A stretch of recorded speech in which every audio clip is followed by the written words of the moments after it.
Thank you very much for joining us. I'm going to give you a short presentation on the fascination of sake and its diversity, sponsored by the National Tax Agency of Japan. My name is Anselm Huppenbauer. I worked before at university in the Institute of Korean Studies, but since 2008 I'm sales manager at Sake Kontor Berlin. We are importer of premium sake based here in Berlin, where we deliver to restaurants, wholesalers, and we also have a shop. So if you're longer here in Berlin, come and visit us at Ostkreuz. But now let's go ahead right into the matter. What is sake? To what do you all are experienced with sake, or some people for whom it's the first time? All right. Basically, sake is an alcoholic beverage made of rice and water, originally from Japan. Sake is a brewed beverage, so it's not a distilled spirit. So the manufacturing process is slightly more similar to beer. There are about 1,200 sake breweries in Japan. And of course, sake now is also brewed in other countries. But if you look at the tradition and at the many links in religion, mythology, and culture, you see that the link to Japan is strongest. On the other hand, the drinking culture of sake can more easily be compared to wine. So enjoy sake to food, enjoy sake without food, as aperitif, as digestif, and it's supposed to be sipped. So do not have a one-shot sake. Just one illustration about the close connection to religion and mythology. I could talk about this for a long time, but for example, here is a depiction of one of the oldest myths from Japan, from Kojiki. You see an 8-headed, evil, gruesome, horrible dragon snake called Yamata no Orochi, and this monster is devastating Japan. And the hero, in this case the storm god Susanoo Omikami no Mikoto, can only slay it after this evil snake has been made drunk with 8-fold brewed sake. Don't ask me what 8-fold brewed sake is, it's in the text. But you see all many heads and the pots of sake where the monster is getting imbibed. Central for sake is that there are two fermentation processes at its core, so it's slightly more complex than wine or beer. And except for water and rice, the only other ingredients are koji mold and yeast. Koji is a mold, a fungus, Aspergillus oryzae. This mold turns the starch of the rice grain into sugar, and at the same time the different yeasts turn the sugar into alcohol. And the result is an alcoholic beverage with about 12 to 18% alcohol, 15 is average, and the manufacturing process is quite complex, which also explains, is one of the reasons why sake is slightly more expensive than wine and beer. Traditionally it's done in winter. I'm not going to give you a breakdown of all the over 16 steps of sake making now. But it typically includes rice preparation, so washing, steaming the rice, making a koji culture of one part of the rice, doing the yeast starter. Then you have the main mash, which is fermented for about 1 to 2 months, and then different steps of post-processing. Just to give you a very few visualizations, with a few pictures from breweries in Japan. Here you can see how rice is washed at the very first step, and then here another picture also from Matsuura brewery. You see the most sacred, most core part, how koji, this mold, is injected to one part of the rice. This is done in a room with about 35 degrees Celsius in a very humid atmosphere. And so one part of the rice is injected with the koji, and then later it is really worked into the rest of the rice. And now there are many types of sake. It will get slightly technical before we start with the tasting. Like, if you have a bottle, you usually see very long names, but some of the words occur regularly, and this production will help you to understand something like Chigurin Karoyaka Junmai Ginjo. Like the first extension is that there's standard sake, Futsushu, and premium sake. Today we are not going to taste standard sake, although this is about 70% of the production in Japan. And for standard sake you can add, it's not legally regulated, but you can add alcohol, you can add sugar. However, for premium sake, which is the remainder, you can do this only to a very limited degree. Like this is, for example, one of the distinctions. Like you've got premium sake where alcohol is added, Arkodo Tenka, and where it is not added. When it is not added, the label always shows the words Junmai. This means like pure rice. So then the ingredients will only be really water, koji, yeast and rice. That's it. However, the addition of alcohol is not a bad thing at all. On the contrary, for premium sake this is like highly regulated, and you only add very small quantities, and it's a traditional technique in order to stabilize the product and to improve the fragrance.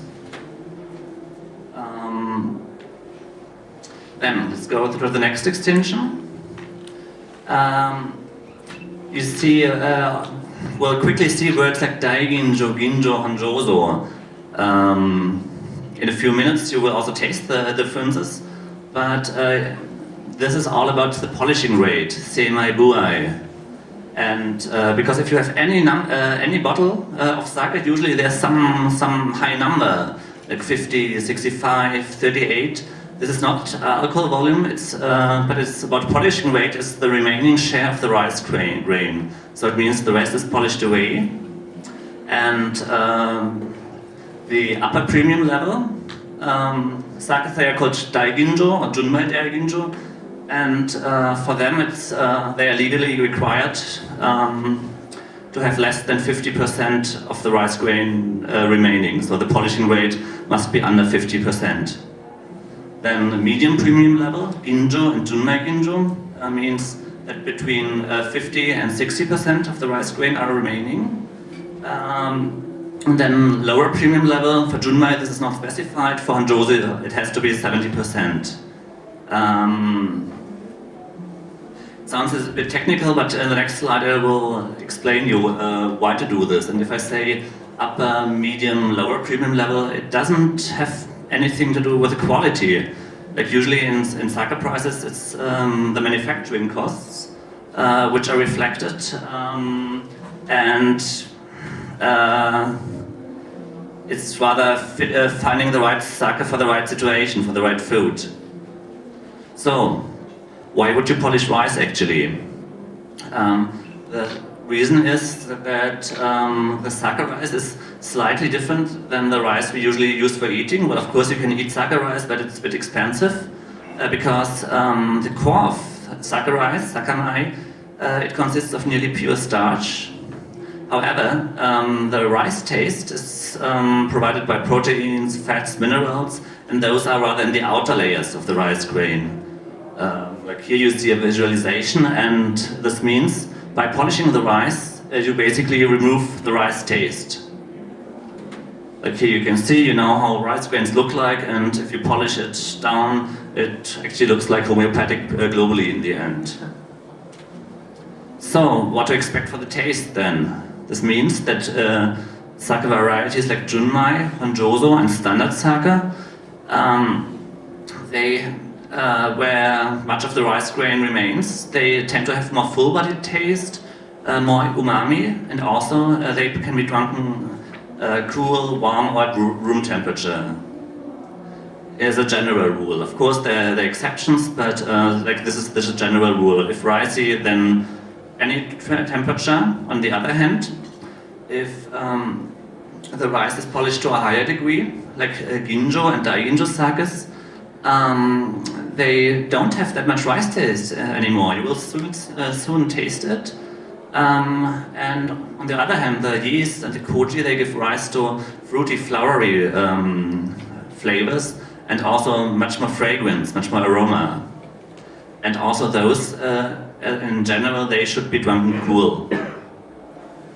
There are exceptions which you can drink warm, but as a rule of thumb, if fruity, then drink cool.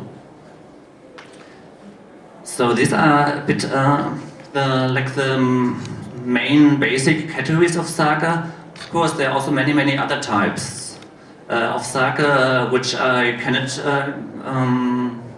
present you within the short time here. If you use special yeast style, you can have really wild taste like Kimoto and Yamahai. Then there's aged sake. It's the only special sake you're gonna taste. You see, it's golden, but let's come to this later. Then sparkling sake, easy to understand, either in bottle fermentation or with carbon acid added later, sparkling sake, or nigori sake, cloudy sake, and many others. But now let's actually start with the tasting. I show you again the sake pyramid because it's a good guideline for what we're gonna taste, and we're gonna taste sake from 5 different breweries, also from 5 different regions. So it goes really through the entire country of Japan, and yeah, all these sakes are from Sake Kontor Berlin. So. You all have all 5 glasses? Great. Then let's start with number 1. Show you the slide very soon, but maybe first have a taste, try the fragrance, and give me 1 or 2 impressions. It's Yoshinogaba Minamudai Ginjo from Niigata. Kanpai.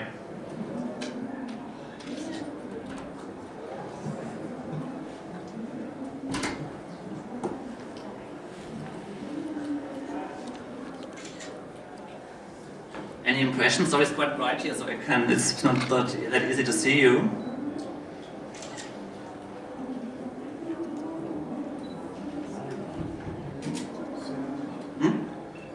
It's very light. A strong wine taste. Yeah, and it's on the fruity side, right? Yeah, it's on the fruity side. Exactly. This is really archetypical high-end daiginjo sake.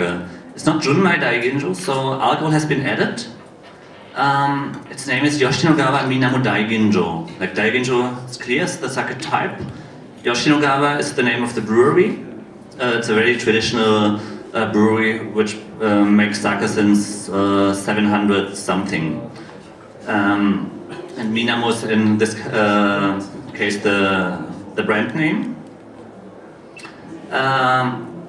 And yes, it is fruity, but it's still on the dry side. Like if you later taste number 2, you will understand why I say number 1 is dry. So dry and sweet, this is not related to the sake type. Like there's sweet daiginjos, there are dry daiginjos, and for Junmai sake is the same.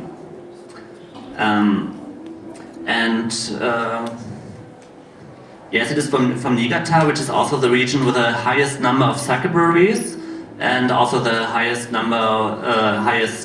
sake consumption volume per capita. So really famous area for brewing sake. And water is often on the hard side, not for all of them.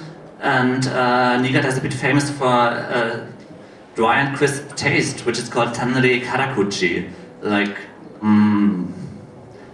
dry and crisp. It's a bit hard to say, but the second character means actually beautiful. So light, crisp, beautiful, quite elegant. And you also notice that there are many other information about the sake. Not all of them are important because it's quite technical, like rice type. There are different rice types for every sake. This is one of the most common one, Yamana Nishiki. Polishing rate I've explained. Alcohol is clear. Then Nihon Shudo, it says something about sweetness and dryness, and sometimes the breweries, they provide these numbers, sometimes not. And it's dry, and it's drier than this feels, like this should be rather neutral. And as I explained, it's fruity, so serve it cold.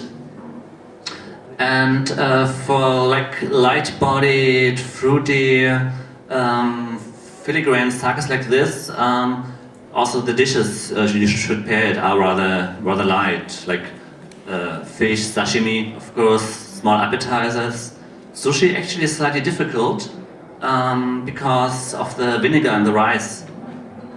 There are also sakes which work well, but often it's a bit trial and error. So sashimi is easy and white fish, but sushi is slightly difficult. And I'm good on the time. To give you a visualization, this sake is from Niigata, and one other thing Niigata is famous for is, well, the snow. Like a lot of sake in Niigata and a lot of snow. Like it sometimes has 2, 3, 4 meters of snow, which means you've got a lot of melting water, which is then filtered through the mountains and gives rise to this very clear water made for sake brewing. And if you see this, you want to go there, right? Me too. So, then are you ready for the second one? Try a bit of the second one. It's called Chikurin Karoyaka. Right.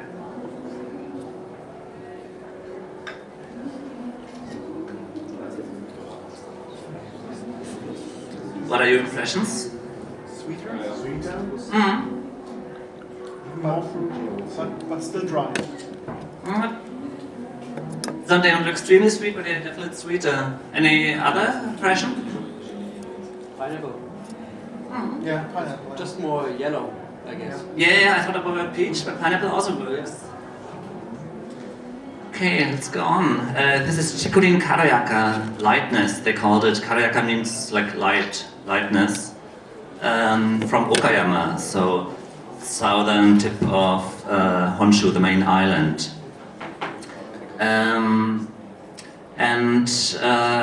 It is Junmei Ginjo is the type, so of course if it's Ginjo we also expect something fruity, and this is fruity. And I think it's a quite nice contrast to the first one, because the first one has this really dry, crisp taste, and this is much more smooth, sweet, mellow.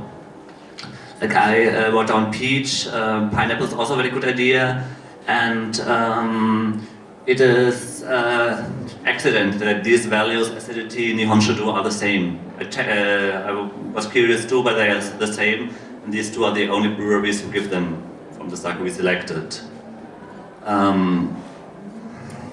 But you also see that here rice type is the same, and all the difference in taste, it's mostly due to the artisanship, to the craftsmanship of the breweries. And like the first one, this Junmei Ginjo should also be rather served cool, and also go for light dishes. Many seafood dishes, white fish, and well, sashimi again, or just drink it like this, because I think you can also imagine it well as an aperitif.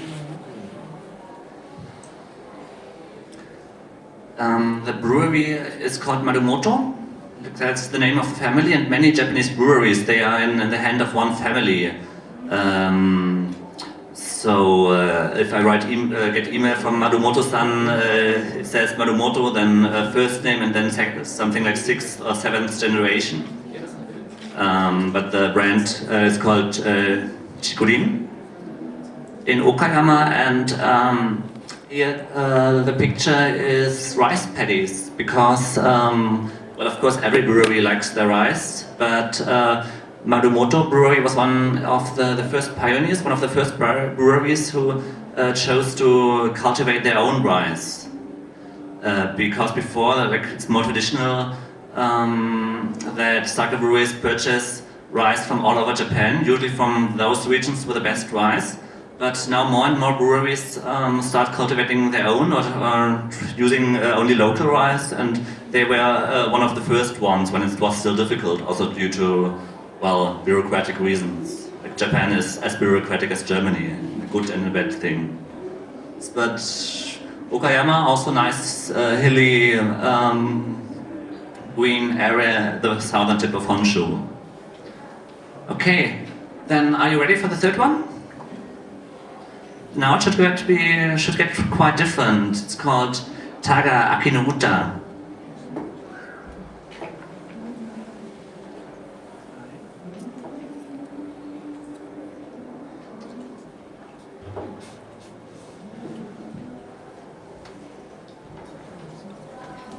What are your impressions about that one? More stronger. A bit stronger. Yeah, let's go on. Any other impression? Something yeasty. Yeah. I'd say. It's easy. Yeah. Hmm. Anything else? Mushroomy. Mushroom. It definitely has a lot of more umami. Like you don't get these flowery, fruity vibes of the first ones, but now we have ricey taste, much umami. So that's why you said mushroom. You all know umami. Well, yes. And I think of nuts, caramelly notes, and indeed, this is a very typical, like archetypic Junmai sake. Very mellow, definitely not dry. Also has a heavier body than especially the first one. Like the first one had a really light body. Now here, heavier body, ricey, nutty, caramel, and sake like this is also excellent for warming. Like the first ones, you shouldn't warm up. But this one works cold. Now it's slightly warmer than cold, works at room temperature. And for warm sake, it also like the name of the sake, which is here also the name of the local rice grain, fits very well. Akinobuta, autumn poetry. Well, Nauta means song, but in a different kanji this time, so rather like poem. And it feels like autumn, right?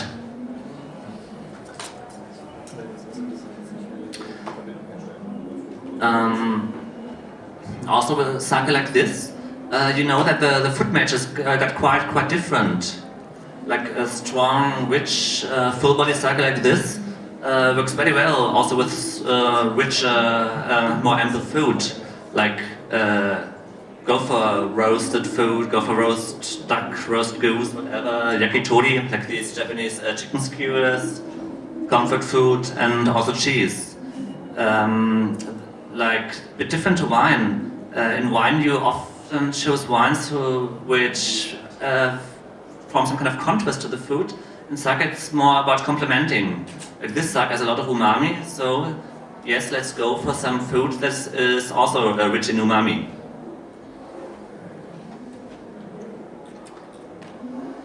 And this sake is made in Shiga Prefecture. In the city of Taga, which is famous for one of the great shrines of Japan. So here for memorization, a picture of the great shrine of Taga. Do you know about religion in Japan? It's slightly unusual because in Japan, if you ask people. 90% will tell you they have no religion, 90% they will tell you they are Buddhist, 90% will tell you they are Shintoist. Like there are two main religions, often gets intermingled, and Buddhism has temples, Shintoism has shrines. So this is a Shintoist shrine of the native religion of Japan. Okay, any questions about so far? Else, let's go to the fourth. Yeah? I have a question about water. In all the fact sheets there was no things about water use. In other categories they always make a big advertisement. We have the freshest and finest water. How important is water to sake? Water is important. It's actually the closest thing comparable to terroir in winemaking. because the rice may not be always local for rice for sake making, but the water is always local, like nearly always local. Here, the breweries didn't advertise it, but because like every brewery would just say we use the freshest water. But however, you have some general trends, like Niigata slightly harder than average. On the other hand, Kyoto, for example, or Nara, taste number 5, has slightly softer water and low iron. But not every brewery specifies that. Like in the info sheets, usually they are legally required to give alcohol. Then, if they want to be called, want to have a certain label, often they give also a polishing rate because it's also like easy to measure and easy to advertise. But here, usually we for the other values, we usually ask the breweries to provide them. Okay, ready for the fourth one?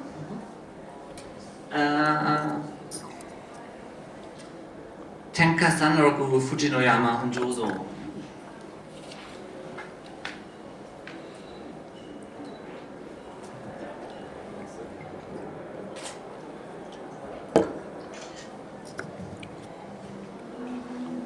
What are your impressions?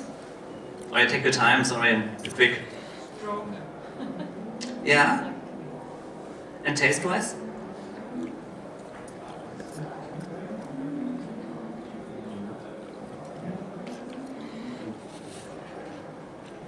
Much more subtle. Much more subtle. Yeah. It's like Crispy. vanilla or something. Vanilla, No spice. thought about lychee and fruit, but Some lychee and some old melon met enoki mushroom or something. oat melon in mushroom? Yeah, something like. It's a bit like old, like moldy. Like you had a honey melon lying too long in some place. Overripe melon. Works too, yeah, you notice it's fruity notes again. Thank you. Well, this sake has a long name, Kai no Kaiun Tenka Sanroku Fujinoyama Honjozo. Type is Honjozo, so actually you would have expected a much more ricey taste, like the one before. But I wanted to show you that, well, the categories are an easy way of categorization, but they not always give you an exact description of the taste. Like this is much lighter, much more fruity than the one before, like not that much umami. Yes, some customers of us also said it has a bit of an alcoholic note for sakes. Indeed, Honjozo has some alcohol added. Also, since the body is light, you notice this alcoholic note a bit easier. And but you see that like polishing rate and alcohol are almost the same, or polishing rate is a bit lower here. And still the taste is totally different to number 3. Here, you see the bottle has Mount Fuji on its label, and this is actually really true for this brewery. It's called Ide Brewery, like the family is Ide, also a very old traditional brewery who make, and they really just sit here at the Fumoto, at the mountain base of the Fuji. You will get a picture later, and as you can imagine, also like this brewery really boasts with its clear water, mountain areas, and then water filtered through the volcanic earth around the mountains. And also here, this very clear water gives rise to these very clear tastes, like totally different than number 3 and also number 5. And here, this is from the lake park on the opposite side of Fuji Kawaguchiko, where the brewery is. The brewery is somewhere over there, and here you can see. Can you see it? Mount Fuji. Yeah. Actually, it's realistic because you rarely see it in full. Like this was one of the best shots I got because like I was told by our Japanese bus driver that Fuji is like a young girl who is ashamed to go outside if not with makeup. So in winter, when she has makeup with snow, is more easy to see. But in midsummer and August, it's very, very hard to see. And others say it's old man who is grumpy, but you rarely see Fuji. So in the bottle you see it better than in most pictures. But you get an image from this clear and fine sake of Fuji. And now let's get it's okay, time-wise, let's go to the fifth sake. Have a try. Kenbishi. And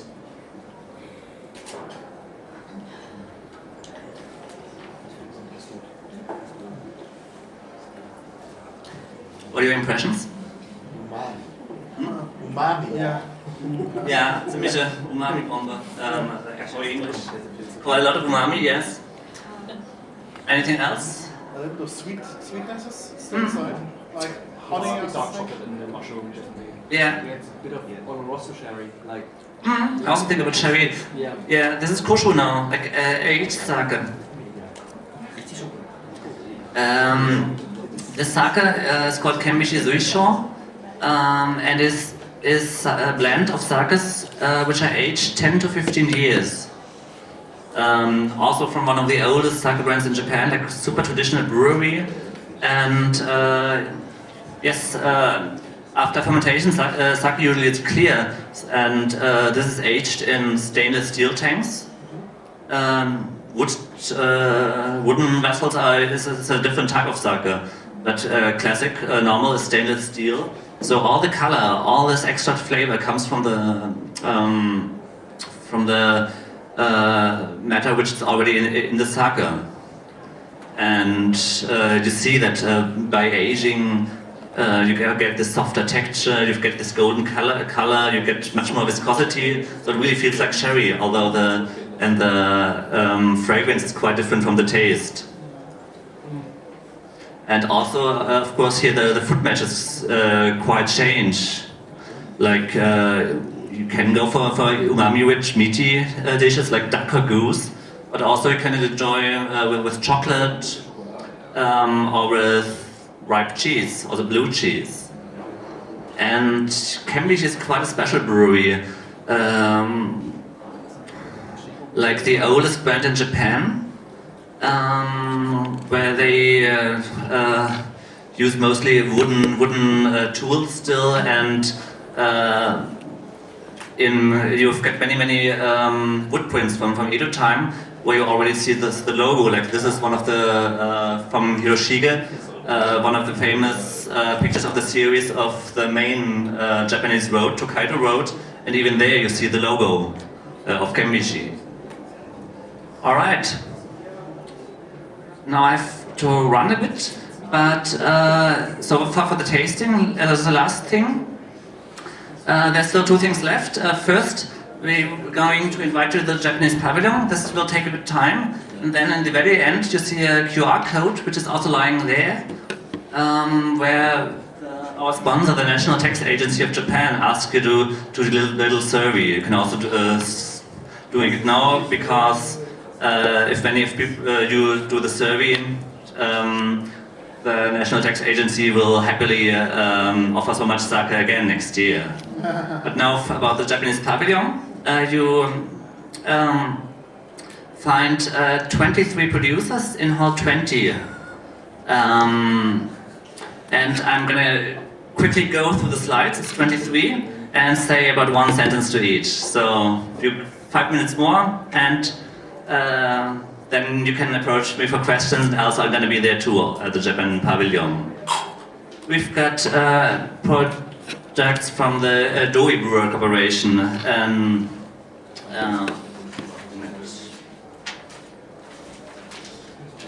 traditional sake brewery from Fukuoka with very umami-rich Junmei ginjos. Then Banjo Sake Brewery, one of the first sake breweries who... Okay, continue. Banjo Sake Brewery, one of the first sake breweries to enter the European market, and you can you find this Daiginjo Kuichi Eau de Désir not only in Paris restaurants but also here. Then we've got the Japan Council for Promotion of Sake Brewery Tourism. Like you've seen a few pictures, and you've seen sake breweries are beautiful. And this organization, as soon as Japan opens up again, really invites you to see some of the beautiful breweries. Then Sake Generation, a brand new brand based in Tokyo. This is the only place here we can enjoy nice sparkling sakes. One of them with black koji, they are very special. Then Kurasho, a trading company who tries to put together small artisanal breweries. Like this one from Mie Prefecture. Then Tanaka Shuzoten, another very traditional brewery from Miyagi, one of the regions very famous for its agriculture, and their soft water gives rise to very soft, mellow, elegant sakes. Then Akashitai Sake Brewery from the inland sea of Japan, where you can taste some very fine, elegant Genshu sakes, so undiluted sakes. And also, they started doing whiskey and gin in 2017, so please visit them. Then, Ethical Spirits, gin from Japan, also one made from sake leaves, like Trester. Quite a unique product, and Japanese herbs. Then, Matsui Chuzo, more traditional spirit maker from Japan, with very fine whiskies, gin, and umeshus. Then, if you are more up to beer, go for Far East Brewing Company. Japanese company, the beers are a bit more interesting than the German ones because they use like yuzu or Japanese pepper. Then, I think it's only 12 more. Monten Co. Brand Management, where you can try some quite elegant sakes from Nagano and especially go for the Kimoto. I will be at the stand and explain you the Kimoto. If you prefer dry sake, Ikekami Shuzo. From Fukuoka, with very, very dry, like even drier than this one, varieties. Then go for the design, Nikosaka from Hokkaido. Not no open bottle, but well, it's cute and it's a cat content. Go for more tradition, go for Yachi, a brewing company from Ishikawa, Kanazawa, with elegant Daiginjo, but also with black tea liquor. If you ever go and try black tea liquor. Royal of Japan with a sake specifically made to match sushi, and also peach liquor they have. Then Tonuki Shuzoten, another elegant sake brand from... so many. Tochigi, in the northeast of Japan, with these quite unique tastes. Go ahead. Then the sweet confectionery Suzuki Ekodo with sake and peach liquor and umeshu. Now spirits. If you need a good base for cocktails, clear shochu made of barley from Genkai Distilling. Then sweet potato shochu from Hamada Shuzo. Then the traditional spirit of Okinawa, Awamori, is totally different than shochu. You can taste this, it's stronger and a different rice. Then 3 more. MK Trading in Wakayama Prefecture with Japanese whiskey ripened in barrels made from Japanese oak. And finally wine. Ensan Factory in Yamanashi, like where the Fuji is, with great Japanese single variety wines. Then Katashimo Wine Fruits. More traditional winery in Osaka, nice cuvées, and finally a pale ale. Unfortunately, the bottles are empty there already, but it's from the sacred land of Ide. And thank you very much for filling in the questionnaire. If you have any question, approach me here or at our booth. Thank you very much.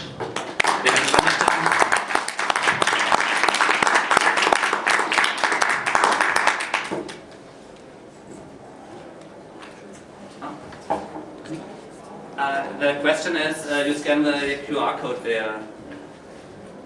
How much time do we have? Ayata-san? Oh, time. 3 minutes.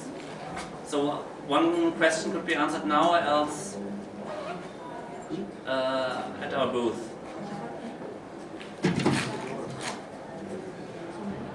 What are you wearing?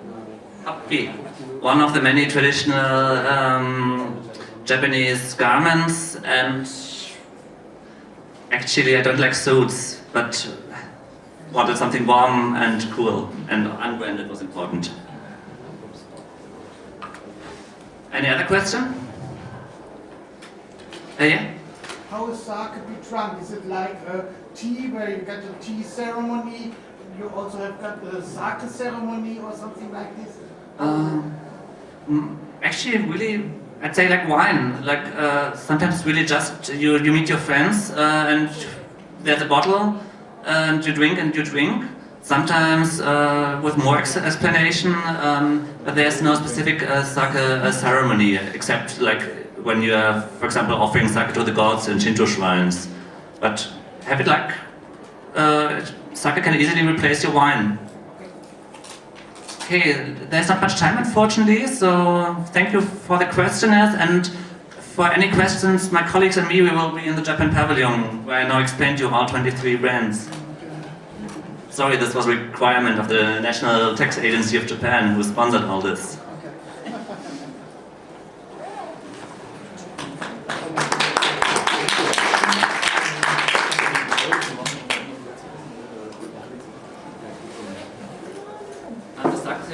Sake-Kontor, ja? Gibt ihr auch noch? Ja? Ich wohne in Berlin. Ja. Ja.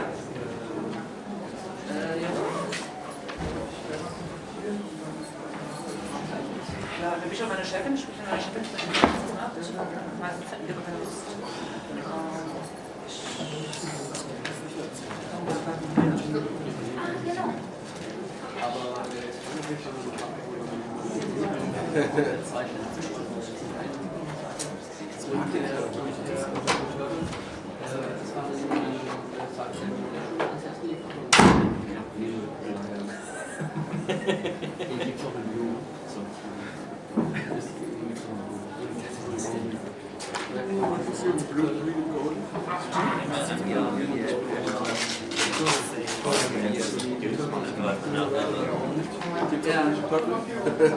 Achso, ja.